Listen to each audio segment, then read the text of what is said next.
Buenos días España, un buen día también a todos los colegas que nos siguen desde América Latina. Bienvenidos a Iberoamericanos en la ISTH, una sección creada y dedicada a entretener a víctimas del insomnio, noctámbulos, parejas en crisis, politoxicómanos e incluso a algunos hematólogos despistados. Centrándonos en la trama hemostática, en este cuarto día de emisión, cabe destacar en primer lugar el póster presentado por un bético de pro como es el doctor Ramiro Núñez del Hospital Virgen del Rocío de Sevilla. Ellos reportan su experiencia en relación a los hallazgos y resultados clínicos sobre el manejo terapéutico en pacientes con el raro síndrome de plaquetas pegajosas, diagnosticados en un centro de referencia entre 2021 y 2022. Este síndrome, conocido en inglés como el Sticky Platelet Syndrome, es un raro trastorno protrombótico infradiagnosticado que debe sospecharse en pacientes jóvenes con eventos trombóticos arteriales y venosos recurrentes, a menudo con otros familiares afectados. Su patrón autosómico dominante apoya una base genética que requiere más investigación y aunque se ha informado de la respuesta a la aspirina basada en la agregación del ácido araquidónico, no se observó respuesta mediante pruebas globales como el PFA, requiriéndose tienopiridinas en el 100% de los casos. Los autores destacan que la falta de estudios limita la toma de decisiones sobre el diagnóstico y el tratamiento, por lo que se deben abordar más estudios. Desde tierras lusas, a nosa grande amiga y fantástica persoa, la doctora Cristina Catarino, del Complejo Hospitalario Universitario Lisboa Norte, antiguo Hospital Santa María, reporta, entre otros muchos trabajos, la experiencia de su centro en la profilaxis con emicizumab en pacientes con hemofilia A con y sin inhibidores frente al factor 8, evaluando la eficacia y seguridad del mismo durante un periodo de 5 años. Se incluyen 15 pacientes, de los cuales 4 adultos y 11 niños, 8 de los pacientes pediátricos con anticuerpos inhibidores frente al factor 8 y 3 sin inhibidores, un paciente no previamente tratado y 2 pacientes mínimamente tratados. Los resultados que se reportan están en la línea de lo publicado en vida real con el emicizumab. Entre otros, decir que el 60% de los pacientes no tuvieron eventos hemorrágicos tratados y ningún paciente sin inhibidor presentó hemorragias intercurrentes. Se reportaron 12 eventos hemorrágicos en 6 pacientes confirmados y tratados y se objetivó la resolución de articulaciones diana en los 6 pacientes que las presentaban previamente al inicio de la profilaxis con el emicizumab.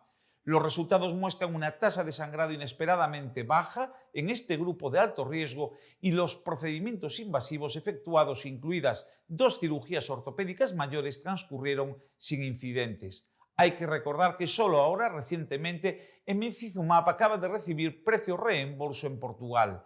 Desde el Hospital Sant Joan de Déu de Barcelona, el doctor Berrueco, el pediatra que yo hubiera deseado tener de pequeño, reporta un trabajo que tiene por objeto describir el seguimiento del estado articular de pacientes pediátricos con hemofilia, los cambios de tratamiento realizados tras la detección de un daño articular precoz y el nivel de actividad física acorde al estado articular.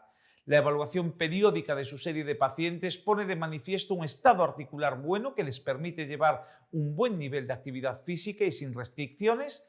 Los pacientes con daño articular irreversible se caracterizaron por el antecedente de inhibidor de larga evolución y por tener más de 10 años de edad, no habiendo tenido acceso inicial a tratamientos no sustitutivos. La monitorización estricta durante la infancia puede ayudar a establecer perfiles de comportamiento de la sinovitis, entender su evolución, las ventanas de oportunidad disponibles para modificar su curso y la individualización del tratamiento. El doctor Bolívar Díaz del Hospital General de Valdepeñas reporta un trabajo que documenta el diagnóstico de mujeres portadoras de hemofilia, las cuales se diagnosticaron tras el diagnóstico de sus hijos, además de explicar la sintomatología hemorrágica. La edad media de las mujeres al diagnóstico era 30 años, con una media de tiempo transcurrido desde el parto hasta el diagnóstico de 11 meses. Más del 80% presentaban un score ISTH-BAT patológico. Los niveles medios de factor 8 coagulativo eran del 30% y para portadoras de hemofilia B, los niveles medios de factor 9 eran 35%. En conclusión, estos diagnósticos posparto no son anecdóticos y a pesar de que en su serie dichas mujeres no presentaron complicaciones relacionadas con el parto en este contexto clínico, sí pueden sufrirlas y afectar su calidad de vida. La ausencia de una historia familiar de hemofilia con frecuencia retrasa el diagnóstico. Un póster muy interesante es este trabajo colaborativo de uno de los distintos grupos colaborativos que hay distribuidos en nuestra geografía, como puedan ser el Grupo Gallego de Trombosis y Hemostasia, coordinado por el doctor Michael Calviño, o el Grupo Mediterráneo. En este caso corresponde al Grupo Hemonorte, presentado por el doctor Calvo, en el que la doctora Nuria Fernández Mosteirín reporta la experiencia de uso del concentrado de factor 8 y factor 9 de vida media extendida en cirugías menores y mayores en pacientes con hemofilia A y hemofilia B, evaluando el consumo de factor, la eficacia y seguridad. Se efectúan 54 procedimientos, de los que 9 mayores, en 37 pacientes, de los cuales 75% eran pacientes con hemofilia A. En el póster pueden ver una descripción de los procedimientos efectuados, así como los consumos de factor durante los mismos. La eficacia se describió como excelente o buena en 7 de los 8 procedimientos mayores y en todos los menores. Los resultados de esta serie retrospectiva, a propósito del uso de agentes de vida media extendida en el contexto de cirugías, indican que son productos seguros, bien tolerados y eficaces para la prevención y control del sangrado intra-, peri- y posoperatorio, si bien se hacen necesarios más estudios. Desde Murcia, nuevamente el doctor Rivera reporta en este caso los datos del Registro Español de Desórdenes Plaquetarios Hereditarios, en el que intervienen más de 10 centros españoles. Se realizó una encuesta en formato digital con 53 preguntas de opción múltiple, dicotómicas y abiertas, del 4 de abril al 17 de mayo del 2022, entre los centros que atienden a pacientes con desórdenes plaquetarios hereditarios. La encuesta actualiza la situación española del diagnóstico de estos trastornos en la era de la genómica.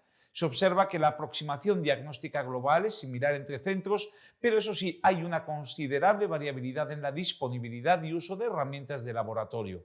En general, se aprecia el valor del diagnóstico genético, pero no hay consenso sobre cómo realizarlo, detectándose la necesidad de publicitar y promocionar más el uso del Registro Español de Desórdenes Plaquetarios Hereditarios, el REDPLAC, y de desarrollar una guía nacional para el diagnóstico y manejo de los mismos. Y esto ha sido todo por hoy desde Iberoamericanos en la ISTH. Buenos días, pero antes de despedirme, recordar que, aunque a pesar de estas píldoras tan productivas, un consejo: no os droguéis, porque la ingesta de estas sustancias puede producir efectos indeseables. Lo dicho, amaros y sed buenos, y si por lo que fuera no podéis, seguid siendo malos. La diferencia, como veréis, es mínima. Muchas gracias.